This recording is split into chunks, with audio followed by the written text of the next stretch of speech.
આકરી ગરમી વચ્ચે ન માત્ર દિવસ પરંતુ રાત પણ ખૂબ જ આકરી સાબિત થઈ રહી છે। પરંતુ સવાલ એ છે કે એપ્રિલ મહિનામાં જ આવી આકરી ગરમી શા માટે પડી રહી છે?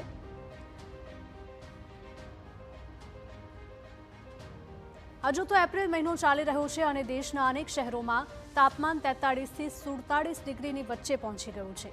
ભારતીય હવામાન વિભાગે જે નકશો જાહેર કર્યો છે તેમાં પણ દેશનો મોટો ભાગ લાલ રંગથી રંગાયેલો જોવા મળી રહ્યો છે।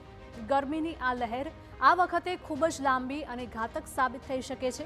હકીકતમાં વિશ્વ હવામાન સંસ્થા એટલે કે WMO દ્વારા પહેલા જ ચેતવણી જાહેર કરવામાં આવી હતી કે વર્ષ 2026ના સુપર અલ નીનો ત્રાટકે તેવી ભીતિ છે અને આ અલ નીનોને કારણે એટલે કે ગોડઝિલા અલ નીનો તરીકે ઓળખવામાં આવી રહ્યું છે। આખરે શું છે તે અને તેનાથી શું થઈ શકે છે અસર તે સમજીએ।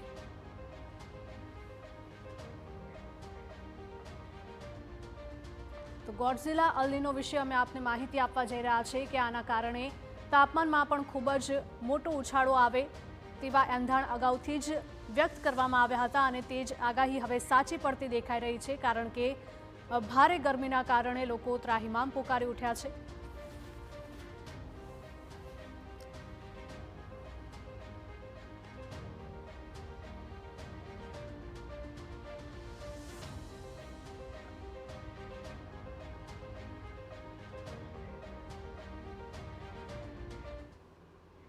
તો ગોડઝિલા અલ નીનો શું છે અને તેના વિશે માહિતી અમે આપીશું આપને। ગ્રાફિક્સના માધ્યમથી હું સમજાવવાનો પ્રયત્ન કરીશ।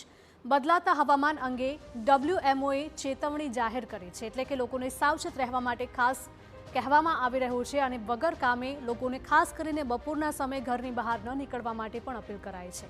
તો અલ નીનો અને લા નીનો બદલી રહ્યા છે ઋતુની પેટર્ન એટલે કે પહેલાના સમયમાં જે ઋતુ સામાન્ય મહિનાઓથી અમુક મહિનાઓ સુધી ચાલતી હતી હવે આ મહિનાઓનો સમય પણ બદલાઈ રહ્યો છે।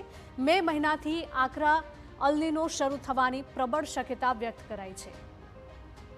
તો આ સાથે જ જૂન ઓગસ્ટ 2026માં અલ નીનો 62% વધુ બનવાની શક્યતા પણ વ્યક્ત કરવામાં આવી રહી છે એટલે કે આ જે ગરમીનો પ્રકોપ છે તે હજુ પણ આગામી સમયમાં વધે તેવી પણ શક્યતાઓ વ્યક્ત કરવામાં આવી છે એટલે કે ઓગસ્ટથી ઓક્ટોબર સુધીમાં અલ નીનો 80% વધી જશે।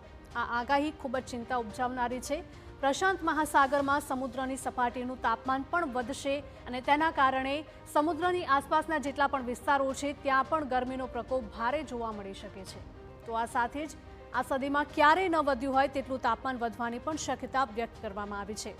વિશ્વભરમાં હવામાન વરસાદની પેટર્ન બદલાઈ જાય તેવી પણ ભીતિ સેવાઈ રહી છે એટલે કે પહેલાના સમયમાં જે ઋતુઓ સમયસર ચાલતી હતી હવે તેના સમયમાં પણ ખૂબ જ મોટો ફેરફાર જોવા મળી શકે છે। ભારત સહિત દક્ષિણ એશિયામાં દુષ્કાળનો ખતરો પણ સતત સતાવી રહ્યો છે। એટલે કે આ કાળઝાળ ગરમી પાછળનું એક મુખ્ય કારણ હીટ ડોમને પણ માનવામાં આવી રહ્યું છે અને આખરે શું છે આ હીટ ડોમની ઘટના અને તેનાથી દેશમાં શું વર્તાઈ રહી છે અસર તે સમજીએ ગ્રાફિક્સના માધ્યમથી। તો દેશમાં પડતી આકરી ગરમીનું કારણ હીટ ડોમની ઘટનાને માનવામાં આવી રહ્યું છે। ખાસ કરીને એપ્રિલ મહિનાની વાત કરીએ એપ્રિલમાં વધેલા તાપમાન માટે હીટ ડોમ છે તે જવાબદાર માનવામાં આવી રહ્યું છે। હીટ ડોમના કારણે ગરમ હવાઓ જમીન પાસે જ રહી જાય છે કેદ અને તેના કારણે જમીની જે તાપમાન છે એટલે કે આપણે જે વિસ્તારમાં વસવાટ કરીએ છીએ તે વિસ્તારનું તાપમાન ખૂબ જ વધી જતું હોય છે। આ સાથે જ વાયુમંડળમાં ઊંચા દબાણના કારણે અદૃશ્ય ઢાંકણની પણ રચના થતી હોય છે।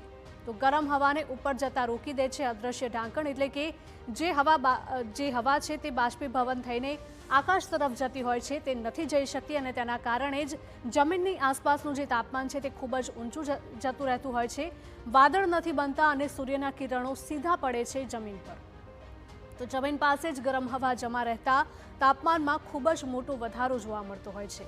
ન માત્ર દિવસે પરંતુ રાતના સમયે પણ ઊંચું તાપમાન જોવા મળતું હોય છે અને તેના કારણે જ લોકો ગરમીથી ત્રાહિમામ થવાની ઘટનાઓ સામે આવતી હોય છે। હીટ સ્ટ્રોકની ઘટનાઓ પણ સામે આવતી હોય છે।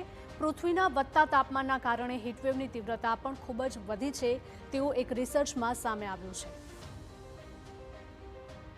એટલે કે જે પ્રકારની આ અલ નીનોની અસર જોવા મળી રહી છે તેના કારણે ખૂબ જ ચિંતા ઉપજાવનારી ઘટનાઓ પણ સામે આવી રહી છે કારણ કે જમીન પરનું જે તાપમાન છે તે સતત વધી રહ્યું છે અને તેના કારણે લોકો ગરમીથી ત્રાહિમામ થઈ રહ્યા છે।